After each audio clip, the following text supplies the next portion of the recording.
Okay, now that we got that beast out of the way, lesson number 2. Now this bad boy is called other risk measures. So risk managers often address shortcomings of VAR with other measures. First up to bat, sensitivity analysis. So for example, what is sensitivity analysis? This is going to allow a risk manager to see how underlying risk factors affect gains or losses. Now, various types of scenario analysis. Now, that's going to allow a risk manager to determine how a portfolio performs under historical or hypothetical market conditions, especially during times of stress. Some authors even call this stress testing.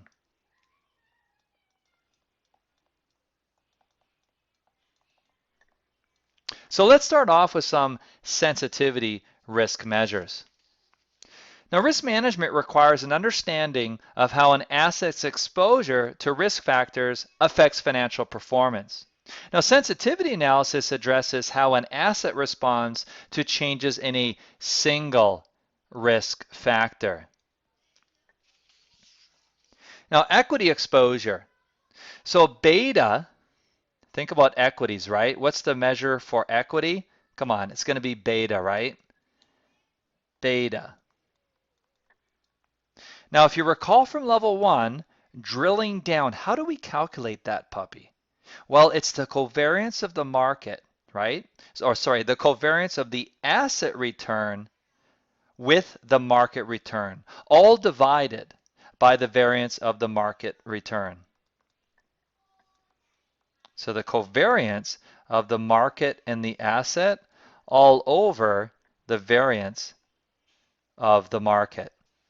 Now, its impact on return becomes clear when we look at the capital asset pricing model, all concepts that we saw at level 1. So remember the formula? What's the expected return? That's going to be the risk-free rate plus beta times the expected return on the market minus the risk-free rate. Now the equity risk premium, this part right here, the equity risk premium, this describes the additional return investors require for holding equity securities rather than risk-free. Now, how about fixed income exposure? This is all a review of level 1. Fixed income exposure, what do we use? Duration and convexity, right? The primary risk factor affecting fixed income securities is what? Changes in the yield curve. Okay, changes in the yield curve on the bond that is being valued. So this is typically measured once again by duration and convexity.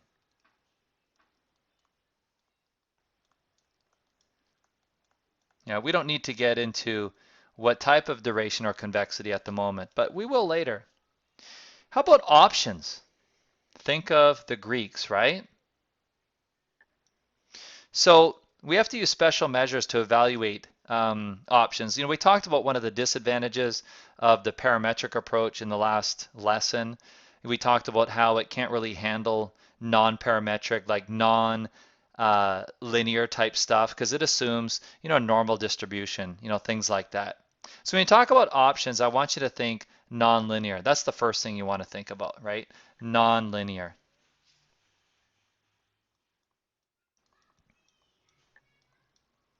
So what are the Greeks? Well, we have delta.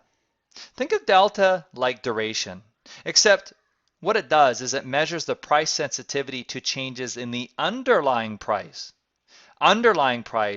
as opposed to changes in the yield curve. So duration for changes in the yield curve, delta for price sensitivity to changes in the underlying stock price. And what else do we have? Gamma, right? Good old gamma. So this is actually similar to convexity. So this should actually be pretty easy to remember. You have delta for duration. Gamma is kind of like the equivalent of convexity. And why is that? Because it measures the second order sensitivity, like convexity. Delta measures the second order sensitivity, but uses changes in delta, not changes in duration.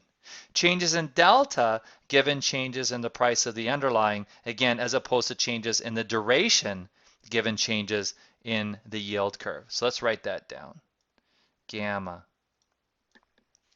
And then finally, changes in the price volatility of the underlying affect option prices, and that's captured as vega.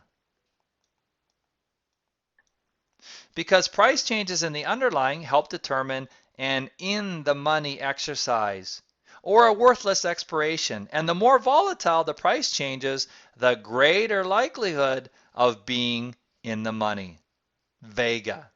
Now let's turn our attention to scenario risk factors. Scenario analysis. So similar to VAR, scenario analysis develops risk measures for extreme outcomes. So in this sense, it's similar to VAR. However, it's not bound by the parameters of a probability distribution developed for results from recent history. So this is where it's different from VAR. So historical scenarios, different types of scenarios. First one, historical. Then we'll move on to hypothetical. So as the name implies, historical simulation, it repeats a particular period of financial markets history to see how well a current portfolio performs. So it repeats history on the current portfolio. So pay attention here. The wording's similar, but it is different, and it's very important. So you look at the financial crisis of 2008, 2009. The market crash going back to 1987. The dot-com crash, 2000, right? All these different scenarios. So they're good examples. Now, hypothetical scenarios, what do we have there? All right, so as the name suggests, hypothetical, it uses extreme variations and covariations to develop what the authors call a non-probabilistic extreme outcome. We talked about this earlier with stress testing, if you want to pencil that in. Stress testing. So also, yeah, so geopolitical events, natural disasters, what else do we got, right? Or any number of events that could create unacceptable losses. So let's talk about that. So geopolitical, and what's geopolitical? Well, you could look at what happened in Ukraine. You could look at even events like Brexit, right? Who can predict stuff like that? What if, who's going to win, like Hillary Clinton or the other guy, right? Oh my goodness. Could you have Brexit? Could you have like two disasters in the same year? I'm not quite sure.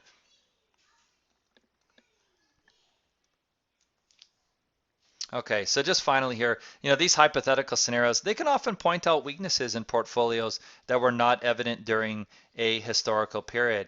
So once again, you have the 2008, who would have predicted that? I mean, a lot of people did.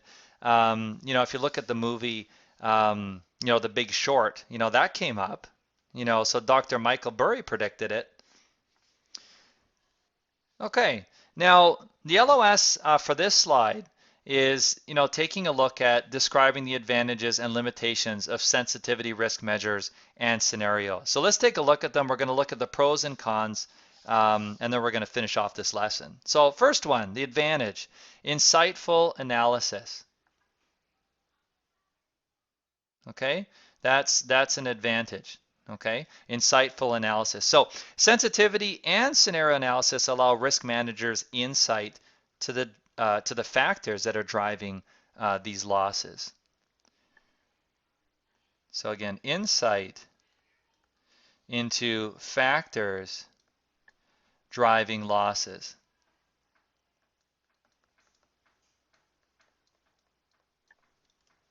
Probability issue. Now we're moving into the disadvantages. Should I use like a red color or a darker color because it's negative? So these are the cons. So although both VAR and sensitivity measures can help estimate potential losses, sensitivity and scenario analysis disclose nothing about the probability of such.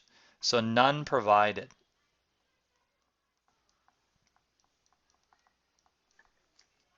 Position size analysis limitations.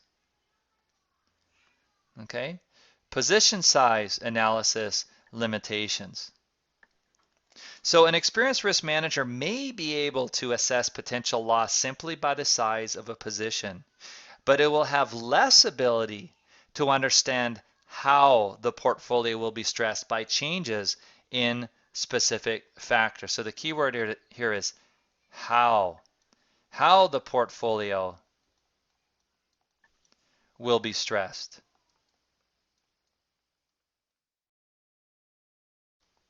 And then scenario plausibility challenge.